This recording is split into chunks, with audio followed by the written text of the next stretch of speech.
About time.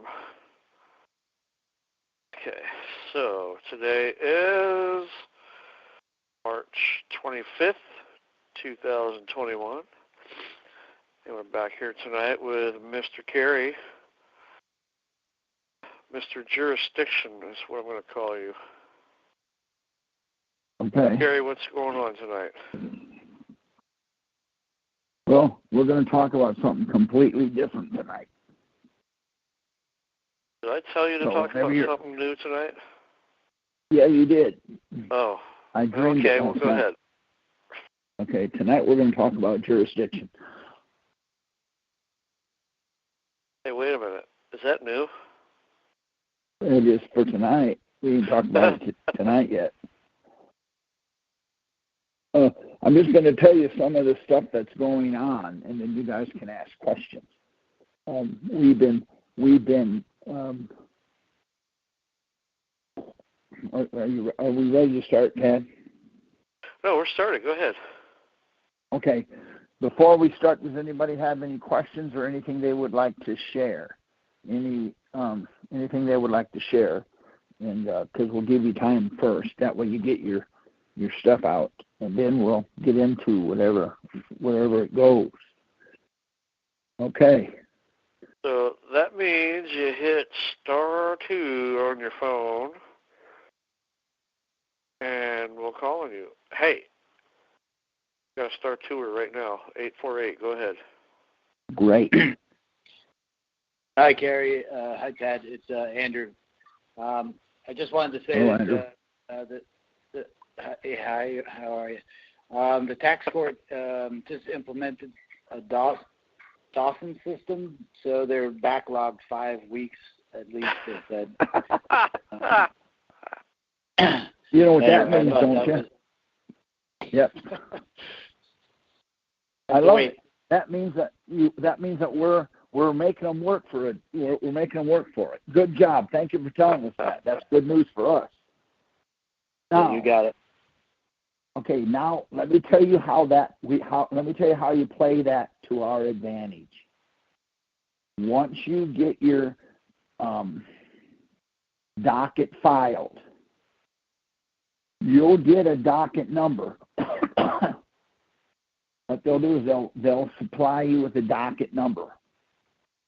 Then what you do, anything the IRS does, anything they do, you take that docket number and you put it with the letter. You write a letter telling them that you're in tax court with this very issue.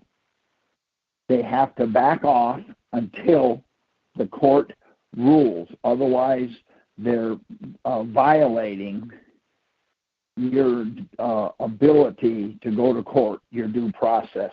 That's all you have to write and send it back. So if it takes them 10 years, they're prejudicing your case. What that does is that buys us more time yet. So if you get a letter in the mail and it says that we're going to go ahead and do a lock-in letter because you owe us whatever, you can write back and say, well, you can't do the lock-in letter because you're prejudicing our case. Here's our docket number. We're in the tax court for that very issue, and then send it back. So what that does is, by having that gives us, we become, I hate to be on defense, so you're on offense. I hope that made sense to you. In other words, it's going to buy you more time. So, man, I'm so excited that we're hitting them so hard again that they're way behind. The COVID helped us a lot, too, because they were taking a lot longer.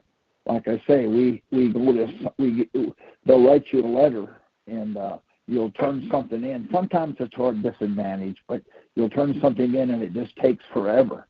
But if you got your docket number and it takes them 1.5 years to get you your order, you have 1.5 years that they can't do anything, because if they do, they're prejudicing your case and they don't know what to do with it. Now, let me tell you why I know that works. We're involved, and I told you this, we're involved in a lawsuit here. And when we went to court, we had the city that we were suing so balled up The city asked for a continuance.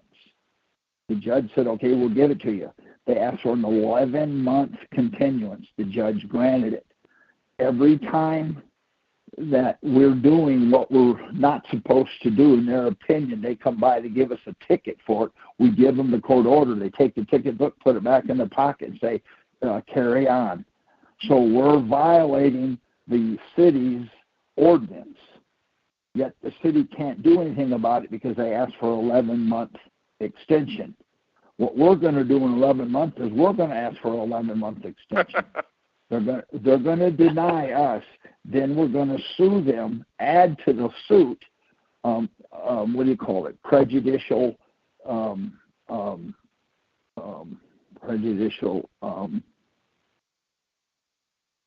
court action, because they gave it to them and they wouldn't give it to us. So what we're going to do is we're going to string this out as long as we can. Then at the end of the 11 months, if they deny us, we're going to put in for a motion to dismiss for a speedy trial. So we've got them in a position. They just don't know what to do here. It's kind of like, oh no. So what we're doing is, and we're taking advantage of it big time. We are taking advantage of it big time. We're in a city, and the city says you can't have yard signs without paying for a permit. So we sued the city because they have yard signs that have, what do you call it?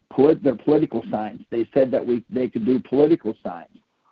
So what we did was we put a political sign up that says Trump 2020. Then we put below it, you can buy a computer for this much, you can buy phones for this much. So we're selling all the stuff in the front yard that you can't do because it's against the ordinance. So they're trying to stop us from doing it, but we now have an order saying that we have a continuance. And so when the cop comes over, they write what do they call it? Code enforcement. Yeah, code enforcer comes over and says, I'm going to have to write you a ticket. We take the court order and we hand it to the code enforcer and say, if you do, you're prejudicing our case. He said, okay. He puts it back in his pocket and says, okay, thank you, and gets in his car and drives off. They don't know what to do with it. They cannot go back now and ask for us. In other words, they cannot now go back and say, well, we don't want 11 months. We only want it in 3 months. They can't do that now because they've already had it given to them. So then we have got them so boogered up, they don't know what to do. They're completely boogered up. Their hands are completely tied. So what we're doing is we're doing that same sort of thing now. Go ahead and file your case. Even if they have a backlog, you get a docket number relatively quick. Then it gets in queue and it just stays there. So anything they do, we've got them. We've got their hands tied behind their back. But the guy that shared that with us, thank you for that. That's very good. Thank you for that. Does anybody else have a question? Yep. Does anybody else have a question about going to the tax court? Why we do Star it? two if you have a question. And then if you do, let us know so we can kind of go over it with you. Now, you understand all we're doing is trying to teach you how to address certain things completely different, so that what it does for you is you can see it different. Okay?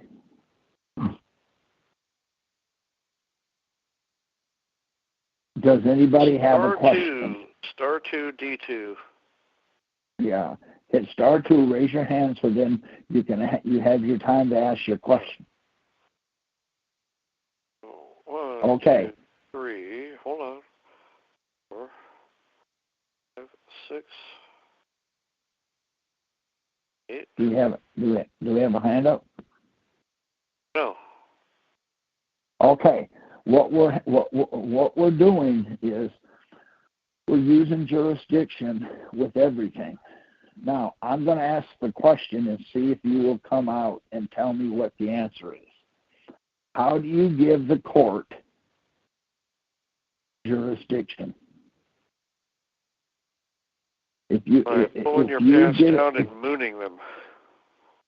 Yeah, you could do that. You could give them that way. But How would you give the court jurisdiction? Okay, we got 848 area code. Go ahead. Yep. Hi, Gary. Andrew again.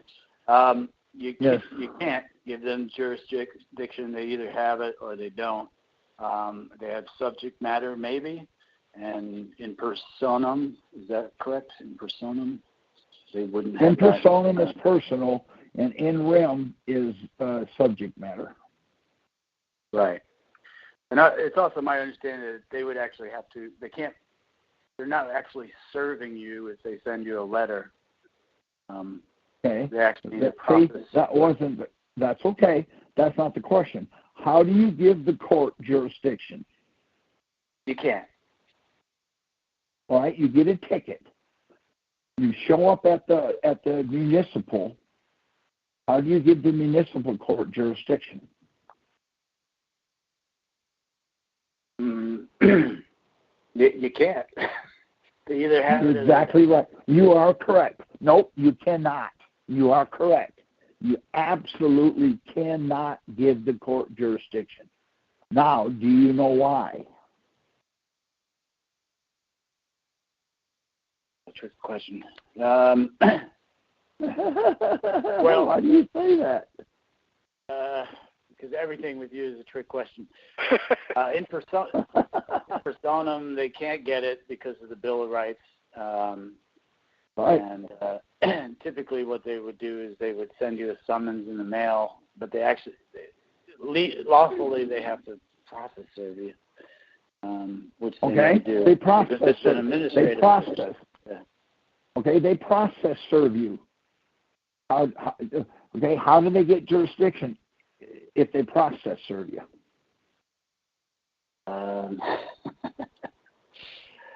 That's beyond my knowledge.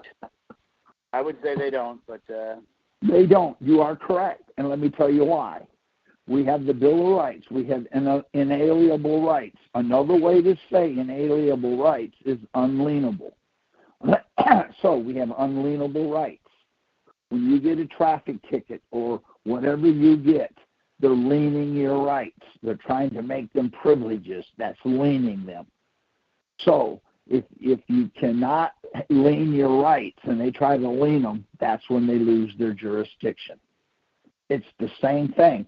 They might have in rem. They could have subject matter. So which jurisdiction is the most important? In rem, subject matter, or in personam, personal jurisdiction? Which one is the most important to have for them to pursue you? My answer is going to be both, because I've heard you talk about this before. So. Well, you're incorrect. I've heard your trick question before. I'm incorrect. Yes. Okay. And let me tell you why. Because we have I want you to walk without limping. So I come over and I'm going to saw off one of your legs. Is your left leg or your right leg more important to walk without a limp? Which one? My middle leg. Yeah. Okay.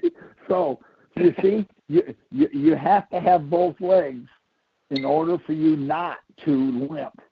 So if you saw off one of your legs, you can't stand right. So you have to have both. They're exactly equal. Without both of them, they have nothing. And they can't get in personam. They can't get it. So if they can't get it, and the reason they can't get it, because they're using statutory courts. So by using the statutory court, they cut their own nose off. And the reason for it is they're setting themselves up to lose. They can't win the case, so what they do is they run you around the mulberry bush. What they'll do is they'll come in and say, how do you plead? Well, I plead innocent. Well, you can't have that. You have to plead this. Okay, then how? See, they start asking you all these questions. All that is a red herring. See, what they're trying to do is they're trying to get you in a position where the judge can say, okay, you're guilty, or let the jury tell you you're guilty.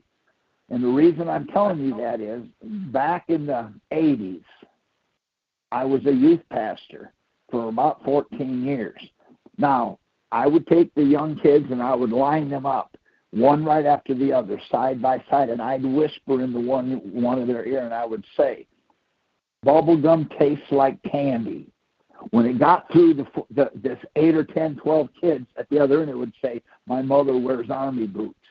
Now, what that tells me is, if they bring in 5 experts to testify against you, they're going to have 5 different stories. So that means the testimonies aren't any good. So what they have to do is, because you're under, you see, so even if they see you, one's going to say, well, he punched her in the eye. The other one's going to say he scratched her eye. The other one's going to say he kicked her first and then slapped her. The other one's going to say, well, he pulled her hair, then bit her, and then punched her. They're all going to see the same thing, but yet none of them see the same thing. That's the reason why we use jurisdiction, because they don't have it. The reason they don't have it, because they have bastardized their own court system by using statutes, and then they have to write. Then the statutes are written. The statute courts write all these rules. Federal Rules of Civil Procedure, if I'm not mistaken, has 950 rules, or pretty close to that. So not only do you have to fight the law, then you have to fight the rules. And so, in Texas, you have a JP court which sees tickets. So if you get a ticket for running a stop sign, when you get there, they're going to say, well, he ran a stop sign, and we don't have to prove he was actually in the car because of Rule 48 or whatever it is. So in other words, not only do you have the transportation code, then you have the JP court laws, then you have the rules, then you have the attorneys, and so the whole thing is boogered up. I use every bit of that to my advantage. 100% of that I use to my advantage. So when you go into the court, if you know that, you can then use it against them. For an example, I was taken into the court. I asked the court if it had jurisdiction. The judge said yes. So what ended up happening is I did my little ritual, and the prosecuting attorney said, Your Honor, according to Texas Rules of Civil Procedure, I stood up and said, I object. The judge says, what are you objecting to? I asked you if you had jurisdiction in this case, and you said yes. I'm in the law court. It says right outside on the front, Tarrant County Court of Law. He said, yes, it does. He's talking rules.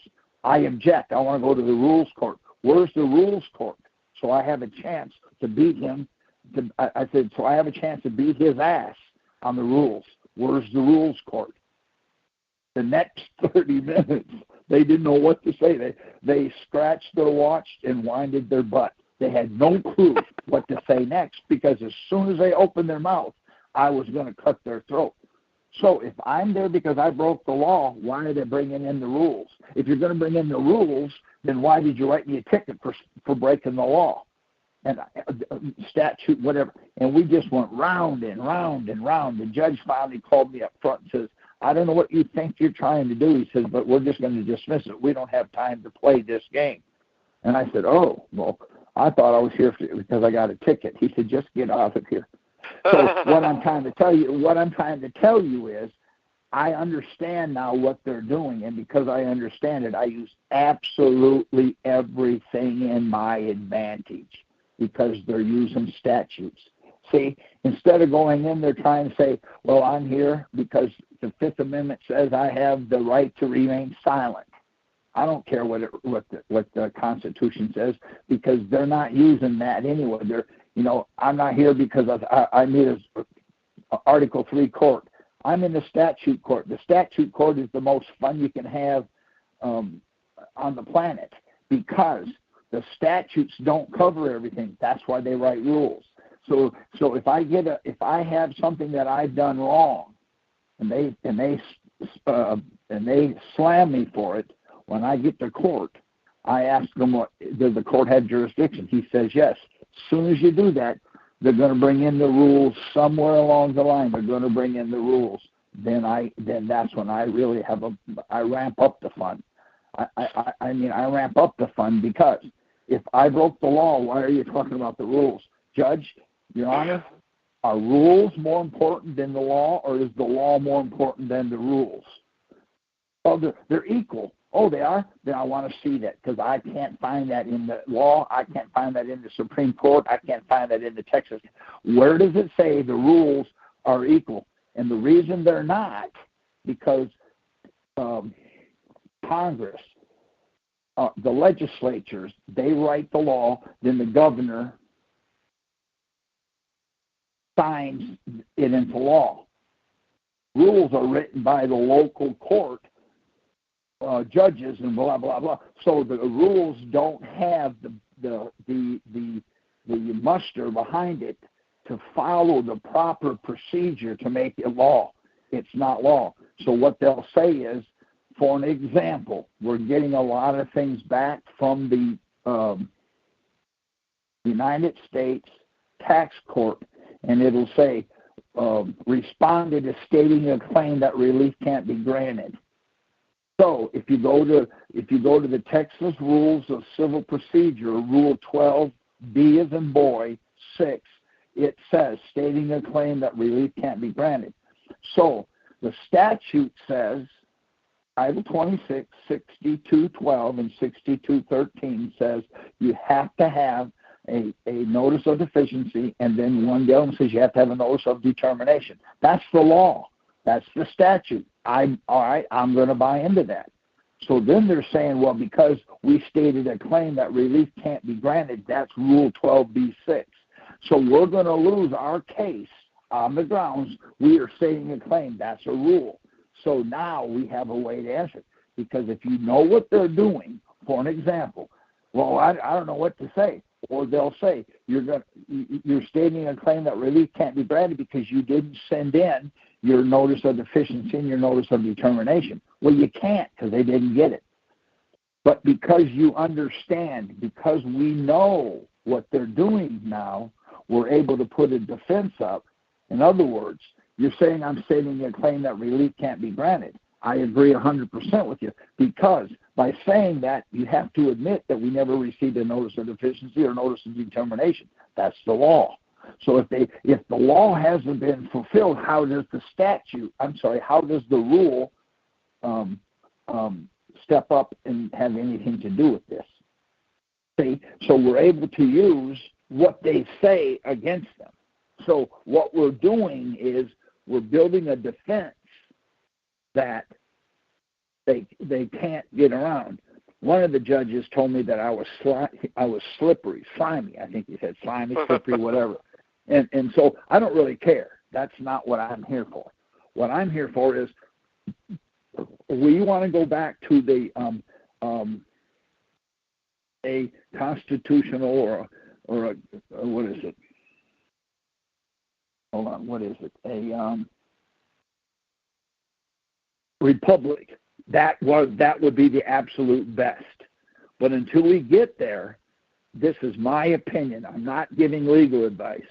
For you to go in there and say, first of all, I've had a lot of questions this week why I don't use affidavits. Well, when you make an affidavit, you're making a claim. So you're going to make a claim in court that something did or didn't happen. When all you have to do is have them prove that they did what they said they have to do. In other words, go back to the federal tax court. I never received a statutory notice of deficiency. I never received a statutory notice of determination, parentheses, the claim.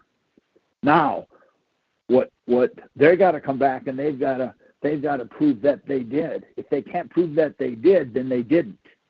So they're going to come back and they're going to say, we gave you one, we mailed it. That's not what it doesn't matter whether you mailed it or not, because in order for it to be a statutory, it has to be a particular thing.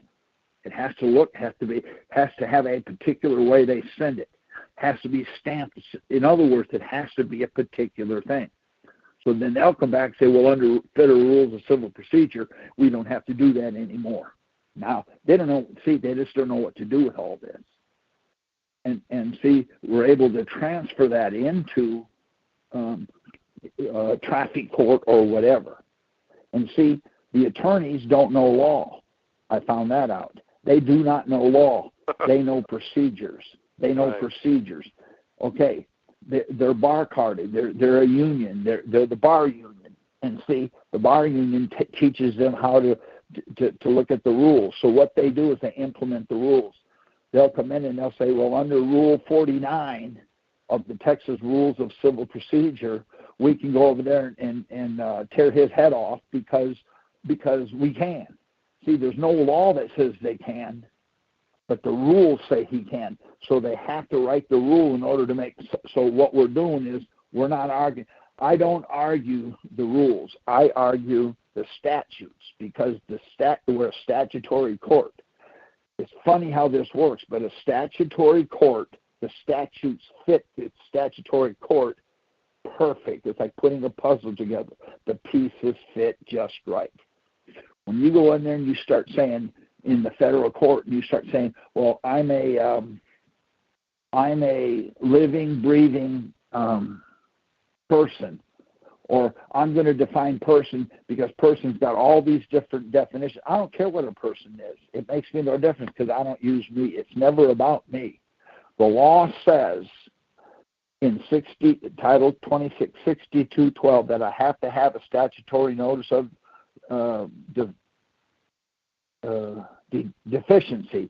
In 6213 it says that I have to have a statutory notice of determination. I have to have it. There's no options.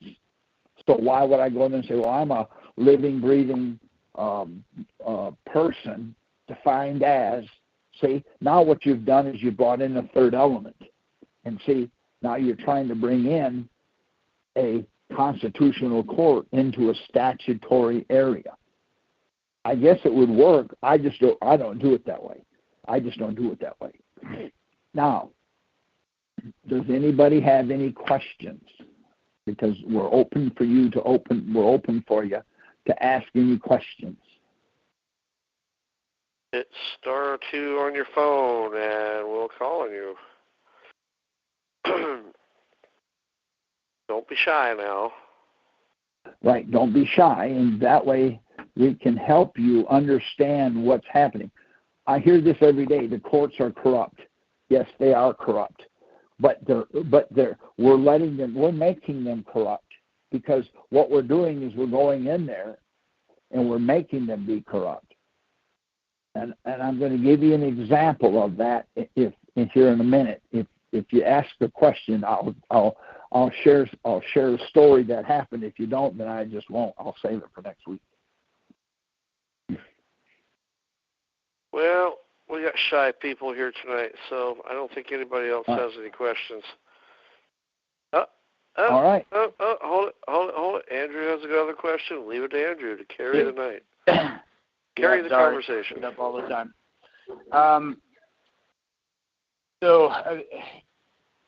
It sounds like they're changing how they're dealing with, us filing, never receiving statutory notice of deficiency and statutory notice of determination.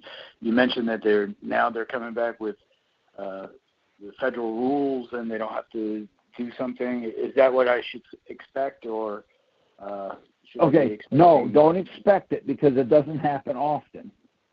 Okay, don't expect it. Expect it to go through. Still, most of them are going through. But you heard that guy at the beginning. They're 5 weeks. They're backlogged 5 weeks. That tells you how many are going in there. Okay, what they're going to tell you is, but if it comes back and it says you respondent, that's you, stated a claim that relief can't be granted. What they're saying to you, the reason I'm telling you that so that you can do an amended petition. What they're saying to you is you're stating a claim that relief can't be granted. That is Federal Rule of Civil Procedure, Rule 12b-6. In other words, they're saying to you, they broke the statute that they wrote, but you're being punished because of Rule 12b-6. See, the rules can't overtake the statute. It can't. So then you just have to go back with an amended petition saying, there's no way I can do it. I agree with them. Without the statutory notice of deficiency, without the statutory notice of determination, there is no claim. You're stating a claim. There's no claim. Without a claim, there's no claim. I can't claim something that doesn't exist. Now you got them answered. Just send it back in. Does that make sense to you? Okay, that makes sense. So it may happen, it may not happen. It may not happen, right. It may not happen. But if it does, don't panic on it. I'm the petitioner, right? I'm not the respondent. I'm the petitioner. No, that's right. Yes. Okay. And so, but they might even come back and say, right, you're the petitioner. They might say the petitioner is stating a claim that really can be granted. It doesn't matter what they say, because so you would come back and say, I can't make a claim. So that statement is incorrect. See, then we go in and say Rule 12b-6 says, and we share it with them. What they're trying to do is they don't know what to do. Let me tell you a story that happened. Okay, did that answer your question? Yes, sir. Go ahead and tell your story. All right. Well, I'm not trying to tell you sorry, but I'm going to say 25 or 30 years ago, my wife had a cousin. She was about 5'2", real thin, little. She was married to a guy about 6'2", big old heavy, not heavy, but just a big fella. And he drank a lot. He'd get drunk in the bar, come home and beat her up. You'd see her eye would be blackened, or she would limping, or her arm would be in a sling, or she was constantly getting beat up by him, and she would, okay, I'm packing, I'm leaving. Oh, baby, please, I won't never do it again. I won't never do it again. Well, he did it again. Well, he came home one night and beat her up, so she said, that's it. What happened was he climbed in the bed, and she took a needle and a thread and sewed the sheet to the mattress right next to him, all the way around him. In the morning, he couldn't get up because he was sewed to the mattress. He said, we're gonna get an end to it now. She picked up a broom and sawed the bristles off, so she had a broomstick, and she went to beating on him. She broke 3 ribs. She jabbed him. She beat that man senseless. And he says, baby, please, he's crying like a girl. Call 911. She says, I'll call him when I get good and ready. He laid there, 3 to 4 hours. She went in and beat him again. Then she cut him out of the sheet, called 911. They were married when they died. They were married 50-some years, and he never as much as raised his voice to her. Now, I say that to say this. That's what's happening here. The IRS doesn't know what to do next, because everything they're trying, we're sewing them to the sheet now. And because we're sewing them to the sheet, they don't know what to do with this. Does that make sense to you? It does. Better to be on offense. So, there you go. We're on offense now, and they're not too happy about it. We're not going to win. We're not going to win them all, but we have so far. Does anybody have a question? It's *2 on your phone, and James has a question. Okay. Go for it, I was James. curious. Hey, Carrie, how's it going? Wonderful. Hey, I was thinking about David Wynn Miller, the federal judge there, that was all about restructuring our syntax and the grammar to properly, or to remove all the adverbs and any sort of element that could be used to exploit terms in a contract or anything. Essentially what he was saying was that, and the Supreme Court has said this way back long ago, that how's it go? That fraud vitiates all solemn contracts. And I was just curious your thoughts on the way they use the grammar, the way they use the language and the syntax. And if there's anything in that we can take from to use against them, or what you've learned from your experience. Okay. Are you in front of a computer? Yes. Okay. What I want to show you is it has nothing to, in my opinion, it has nothing to do with the syntax. It has to do with something even more evil than that. Number one, I never put me in the condition. I never use adverbs or or noun. I mean, in other words, I never use they, them, thus, us, me, we. None of that. I never use that. I always say Internal Revenue Service. Okay, I want you to go to Title I, and I know a lot of you have heard this, but I'm going to show you what they're using on this so that I don't know whether the syntax would matter. Title I, Section 1. When you get it, come back, because I'm going to show you what they're doing, and I'm going to show you how I deal with this. What's happening is, what we're doing is we're trying to argue an argument that absolutely is meaningless. Right. Does that make sense? Okay. It does make sense. When my wife's aunt sewed her husband in this sheet, for him to say, "Baby, let me up," he's barking up the wrong tree. He could hand him a knife. He can't get to it. That doesn't matter. I don't care how sharp the knife is. He can't use it. So I'm going to show you what I do. What I do, I have lost. Okay, now I want you to read the heading on it. U.S. Code 1, words denoting number, gender, and so forth. Okay, now what I want you to do is read the first line and then stop. Go ahead. In determining the meaning. Go ahead. In determining the meaning of any act of Congress, unless the context indicates otherwise, words importing. Hold on. Now wait. Yeah. Words. Now, okay, read the first line and then stop. In determining the meaning of any act of Congress, unless the context indicates otherwise. Now stop. Words. Now, who wrote Title 26 for an example? Congress. Okay. Now, if you live in a state, who wrote your traffic laws and all of your ordinances? Who wrote your state laws? State legislature. Okay, tell me another name for that. Judicial branch. Congress.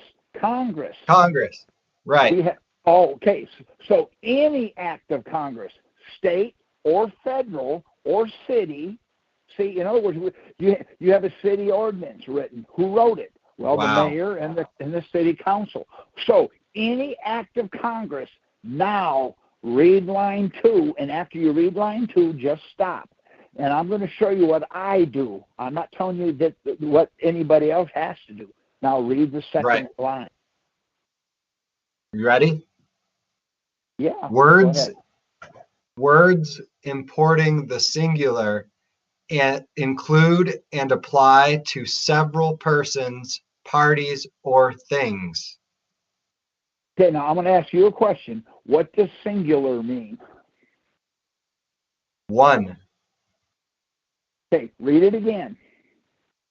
Words importing the singular include and apply to. Hello. What happened? Did I lose some? Pat, are you still here? Did I fall off? Okay, is everybody else still here? Hold on. Uh-oh. Hold it. Try James again. Okay, James, go ahead. I don't know what. James, are you here? I'm back. Okay. Okay. Yeah, good.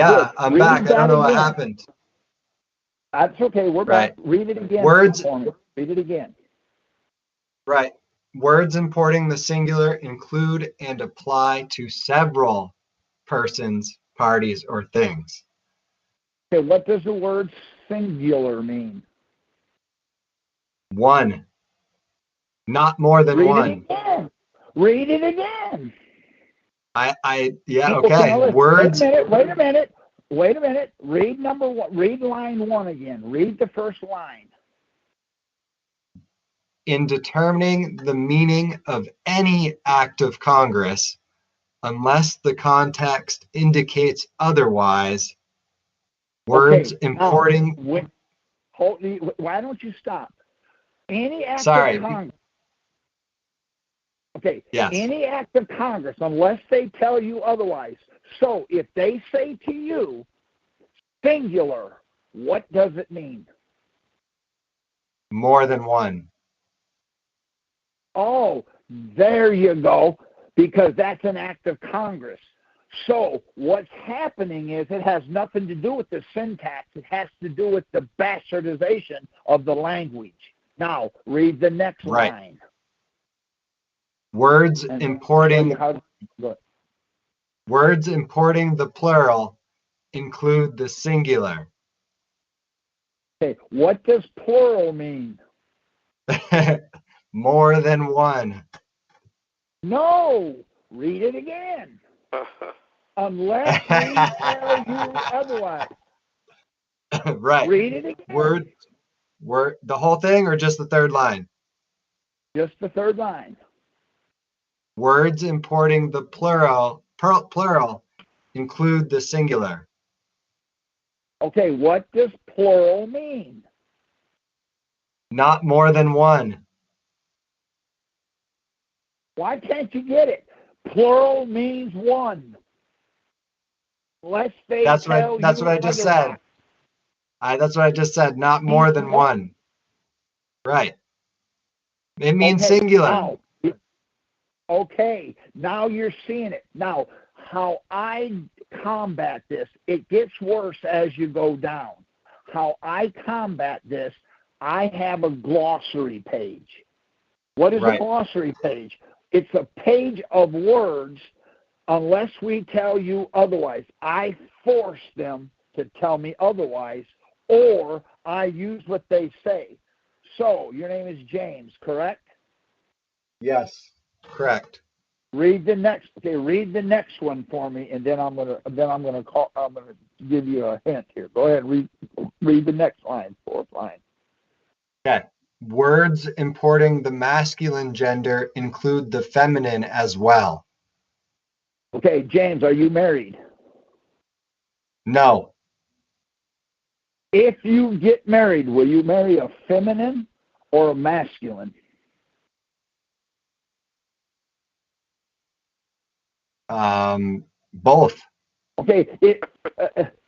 See the problem? See, now you're on to stand. You're talking to 12 jurors that's going to put you in prison. They're asking you a question. Unless they tell you otherwise, you're like you did. So, okay, would you say that you haven't filed your taxes in the last singular year? Yes, I did not. That means that you haven't done it for as many years as they pick. So I have a glossary page. My glossary page deals with this. Now, it says any act of Congress. When I go to court for a ticket, for an example, when I walk in the court, I hand the court my glossary page. That's the first thing that comes off my folder. If they do not accept it, they're in for trouble. Because when they ask me a question, were you driving that car? No, I was running outside of it, dragging myself down the road, hanging onto the trailer hitch as I did backflips. What? Yeah. Because see, there is that's what I do. Now, what I do with my glossary page, it makes them tell me otherwise. For an example, are you married? I don't know. What does married mean? Well, do you have a wife? Well, I don't know. What sex would that be? See what I'm doing? Right. I'm making them define it. See, that way I never get that. Now, there you go. Is that syntax? I don't know. But I've never lost a case because of this. Now read the next one. Yeah. Read the next one, and you'll, okay, now read the next one, and I'll show you what we're doing. Okay. Line 5, words used in the present tense include the future as well as the present. So, are you married? You said no. Okay, so then you'll never be married. I can make that statement on the stand, and you're going to say, well, I might be someday. Well, then you're perjuring yourself. If you're not married today, you can't be married in the future. Or they can say, well, if you're married in the future, see, in other words, unless they tell you otherwise, you can't win the argument. Now, here's what I hear all the time. Title 26 has not been acted into positive law. It does not say there any act of Congress that's been enacted into positive law, does it?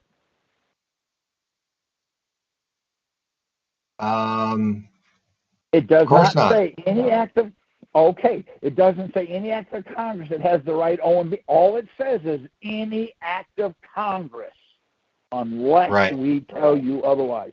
Okay, I make them tell me otherwise no matter what. And I become very ignorant in the court because they can't put me away if I don't understand. Okay, now read the next one. It just gets worse from here. The words insane and insane person shall include every idiot, insane person, and person non compos mentis. Okay, in court, the judge will say, answer the question or I'll have you sent in for a mental evaluation. That's where he gets it. That's why he can do it. What I tell the judge is, so you're going to send me in to see a psychiatrist, and he's going to be with me 1, 2, maybe 3 hours. Will he know me, on the record, will he know me as much as my mother did that lived with me for the first 25 years of my life? What's he going to say? He's not going to have anything to say to that. Or he's going to say no. Okay, my mother said I'm different. Okay, my mother says I'm different. I'm not nuts. Therefore, you can't take me. Now what's he going to do? I'm going to object. Well, you're going to see the nut job guy. I object. My mother said I wasn't nuts. My mother knows more about me than that psychiatrist. See, now everything they do, I've got an answer for them using this. Let's read the next line. All right, then here we go. Understand. Okay. The words person and whoever include corporations, companies, associations, firms, partnerships, societies, and joint stock companies, as well as individuals. Okay, now, my question to you is, I have a really good friend of mine, whoever.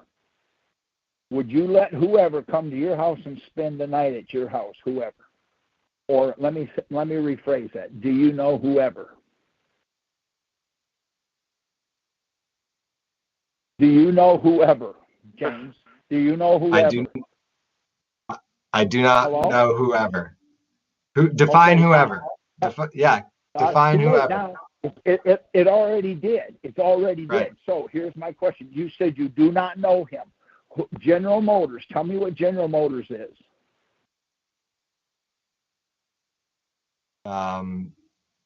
Do you mean General Motors, the car company?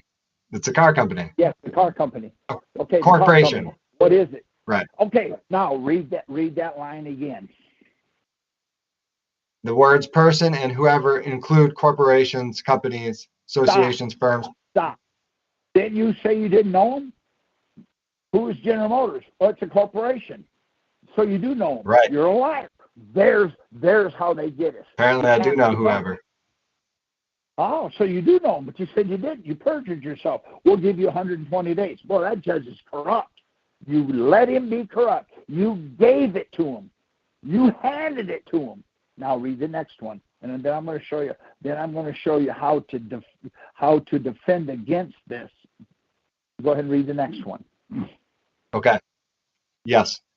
Officer includes any person authorized by law to perform the duties of the office. Okay, what's the first name of every cop that you've ever met or ever seen or ever heard of? Officer. Okay, so he has the right to perform the duties of the office. Now the problem is, Correct. he pulls your girlfriend over, reaches his hand down her blouse and fondles her. What can you say about that? What can I say about that? Yeah. Get your fucking hands off her. You can't. You can't. Read it again. Officer includes any person authorized by law to perform the duties of the office. Any person could be anybody, whoever. Oh, okay. I'm a person. I have the legal right to perform the duties of my office. So when I go to your house, I'm a contractor. I'm going to measure your kitchen, grab your wife, throw her on the floor, and fondle her. I have the ability to do that because that's part of my office. There's nothing you can do about it. Wow. See? Now, I'm going to show. No, wait a minute. Any act of Congress. That's why they win so many.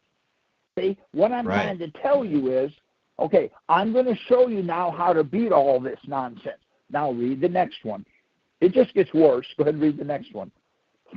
Signature or subscription includes a mark when the person making the same intended it as such. Now, let's say a judge puts a dot on a piece of paper. Tell me what that would be. Signature. Ain't that something?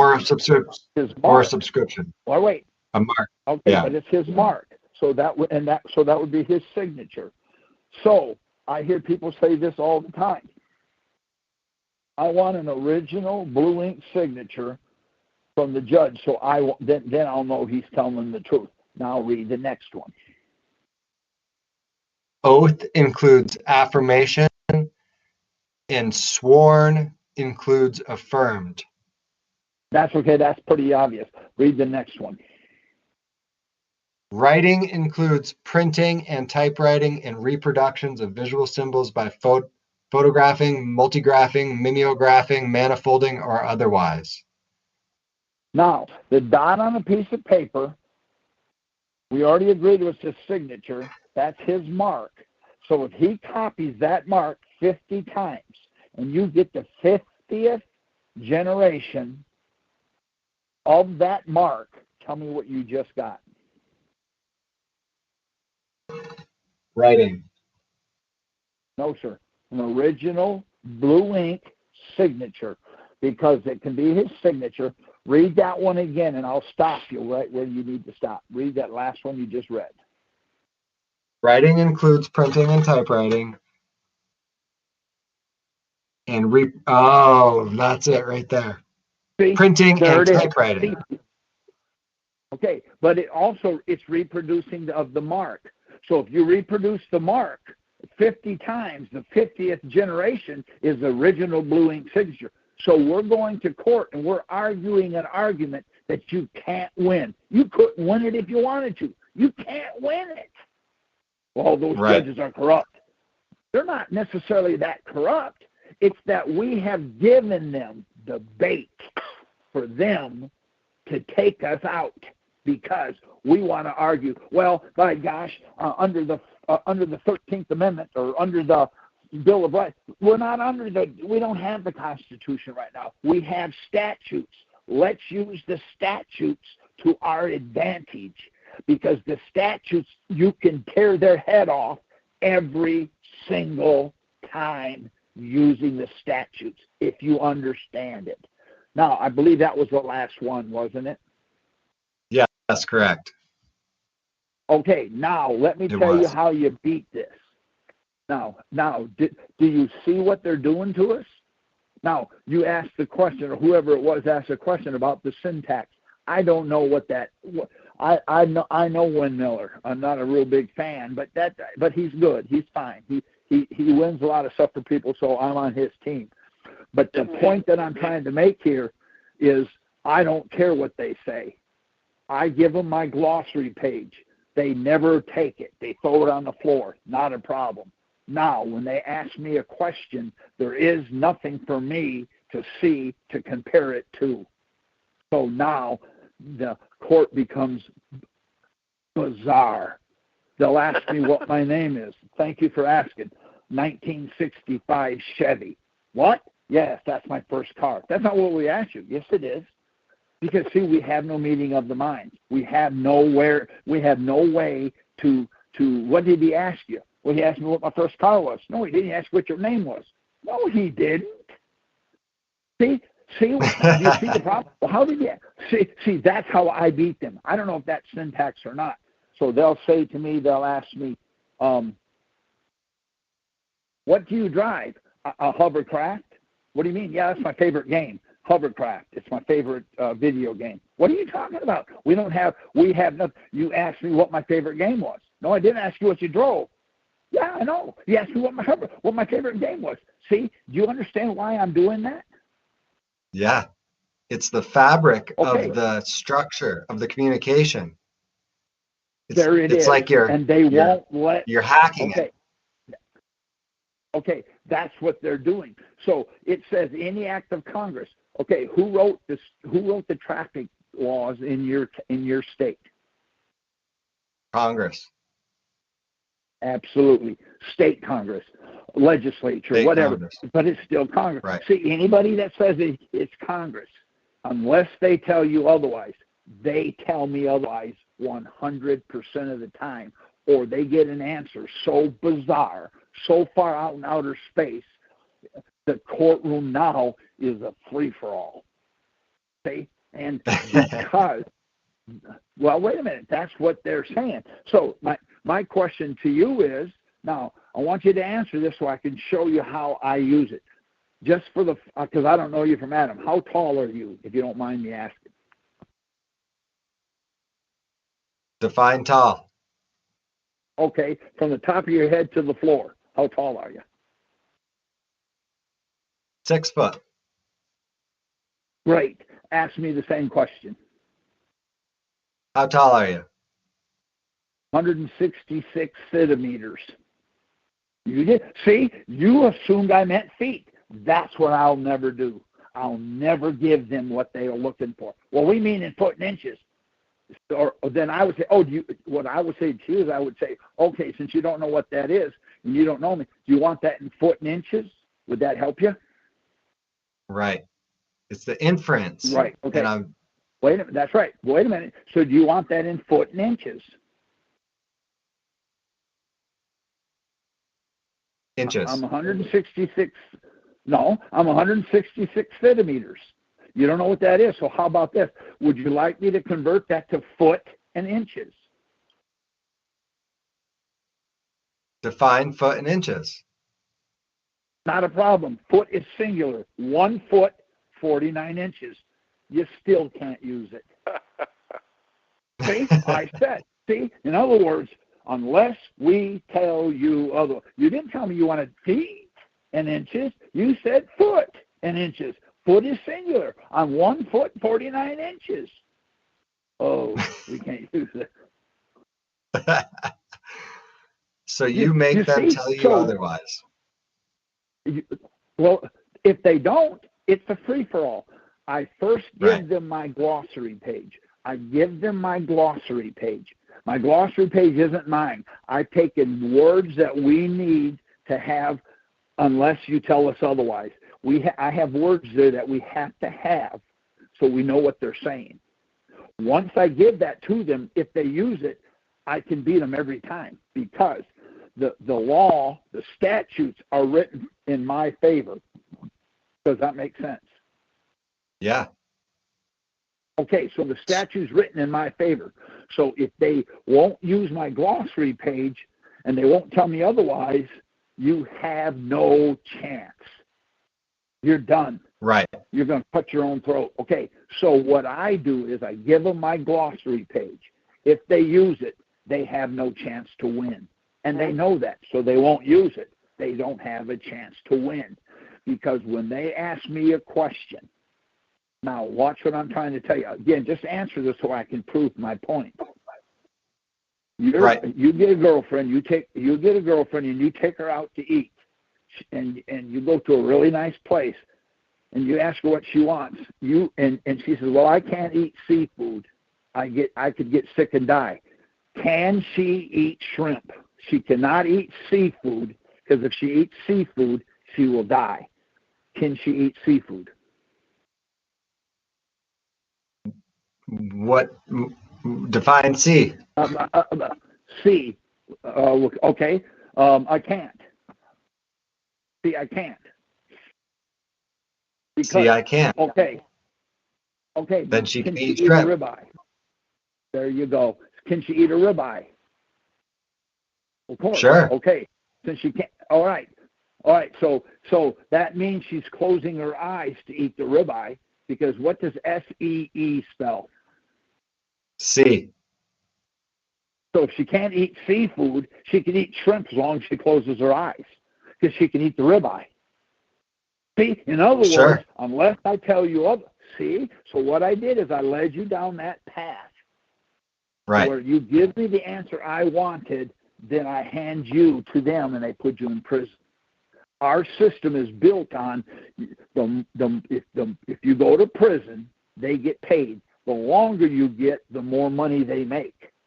So my deal is I want to stop from going to prison, and I want no one to go. Then we can break them people.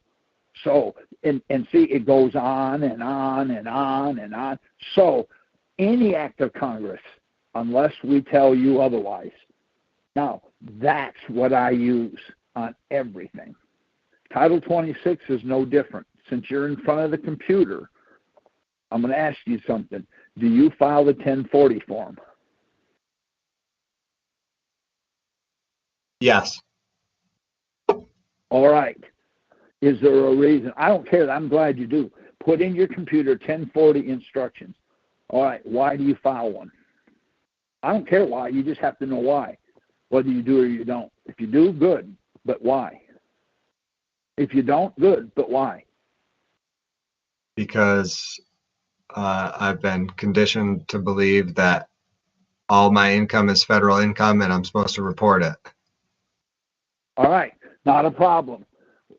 Then, do you know what federal income is? I do not. Okay, then let's do this. Let's define federal income. Go to Title 31. Yep. Section 321. D as in dog, the number 2. When it comes up, we're going to read it. Then I'm going to take you where I wanted to take it, and I'm going to show you what they're doing to us. Go back to unless we tell you otherwise. Now, go to Title 31, Section 321, D as in dog, the number 2. Okay, read it. Now read it slow so I can stop you. Go ahead, start it. Okay. For purposes of the federal income, estate, and gift taxes. Hold on. Yep. For the purposes of federal income. Now, is this going to be important? I believe so. Okay, start over and don't go so fast so I can stop you. So go ahead and read it again. For purposes of the federal income,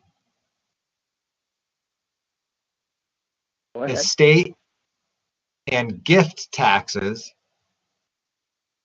property accepted under paragraph 1 shall be considered as a gift or bequest to or for the use of the United States. So tell me what is federal income? A gift or bequest. Okay, so all of your income that you make, everything that you make is gifts and bequests, right? That's what it says here. Nope. Shall be considered as a income. Okay, you said all your income is federal income. So wherever you work, whatever you do for a living, they give you gifts and bequests, right? Yes. Yes. Okay. So you don't get Federal Reserve notes, you don't get a check, you don't get a direct deposit? Huh. Oh, That's yeah, amazing. yeah.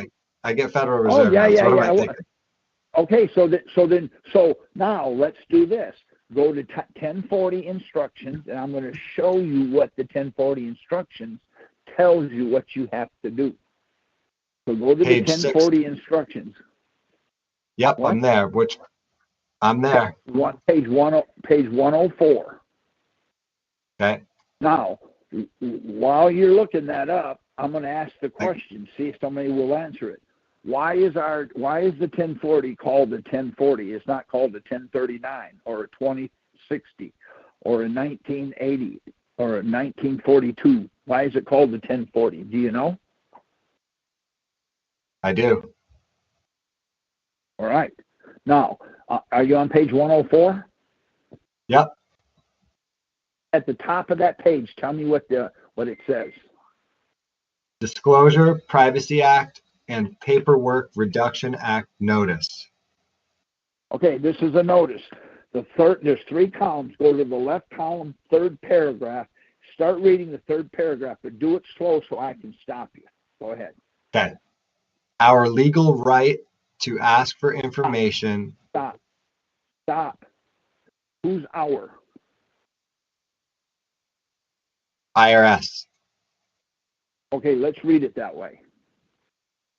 IRS's legal right to ask for information is Internal Revenue Code sections 60001, 6011, and 6012A, and their regulations. Stop right there. I'm going to make a comment. You have to file taxes on your gifts and bequests according to 6901. Tell me what I just did as an IRS agent. You broke the law. Oh, so in other words, I broke the law. So in other words, what I would tell them when they tell me to file a 1040, I give 2 choices. Get rid of it or go to jail. You tell me what you want to do. Now let's finish reading that, and I'll tell you where to stop again. Go ahead. Okay.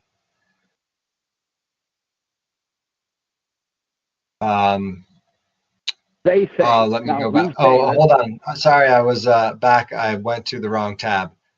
So read it again. Okay, read it again, and this time I'll stop you again so we can see where you're at. Go ahead. Okay. Our legal right, IRS's legal right. IRS's legal right to ask for information is Internal Revenue Code sections 6001, 6011, and 6012A, and their regulations. Stop right there. Who's there? IRS. No, our was the IRS. Okay, I'm going to say it to you. Listen to it. Okay, the IRS's legal right to ask for information is 6001, 6011, 6012A, and the regulation. They. Who's they? Oh, the statutes. That's right. So the statutes say, the legal right, the legal statutes say, let's see what it says. The legal statutes say you must file a return or statement with us. Stop right there. Stop right there. What must you file? A return. Okay, it says 1040 right there. You have to file a 1040. Isn't that what it says? No, it says a return.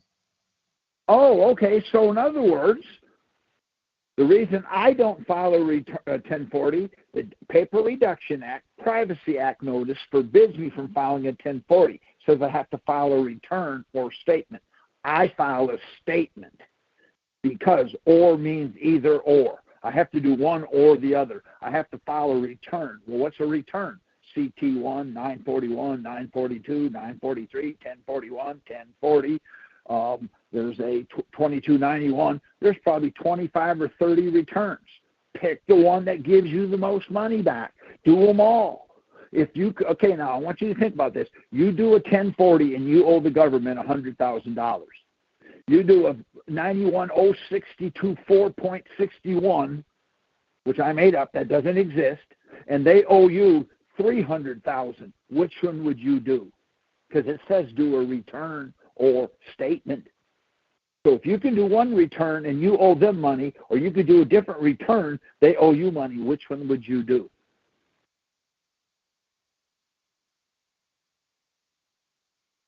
Oh, James, hold on. You muted yourself.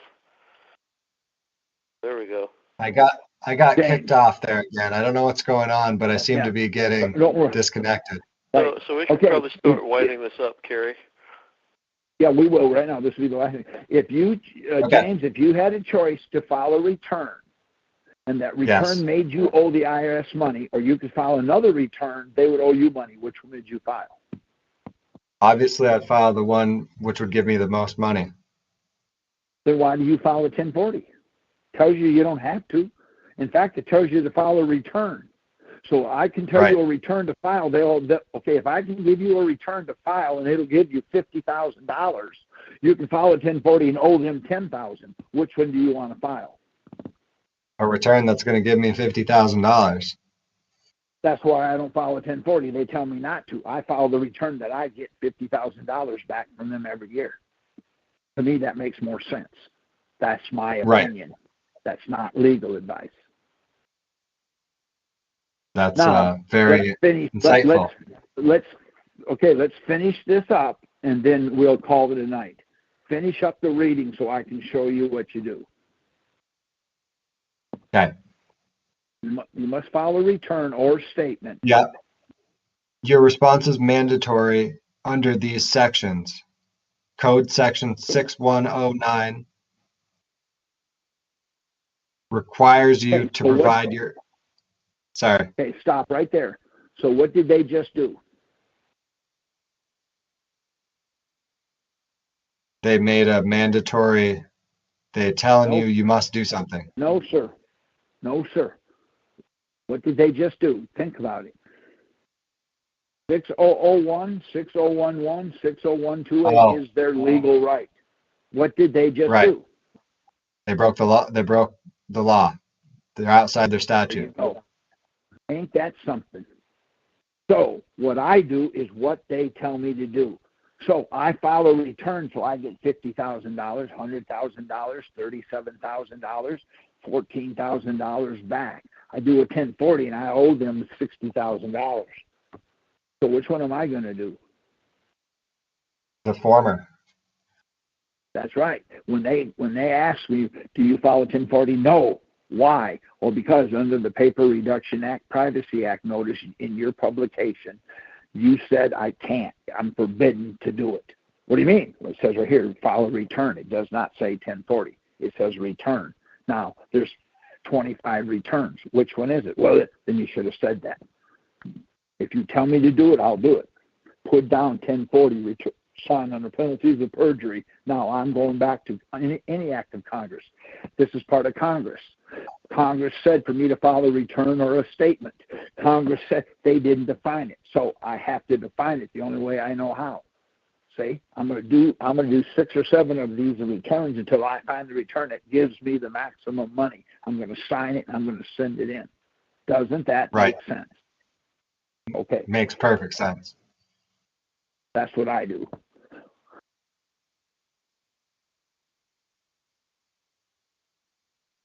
All right. Thank you, James. Thank you. All right, everybody. Thank you very much for showing up, and Kerry, you too. So we will see you guys again next week. Oh, and be sure, before we go, if you want more information on this, and if you want to go to the tax court or you need help or anything like that, contact us at youhavetheright.com. And if you also want to learn the legal way to opt out of the income tax as reserved in Title 26, give us a contact as well, and we'll go over it.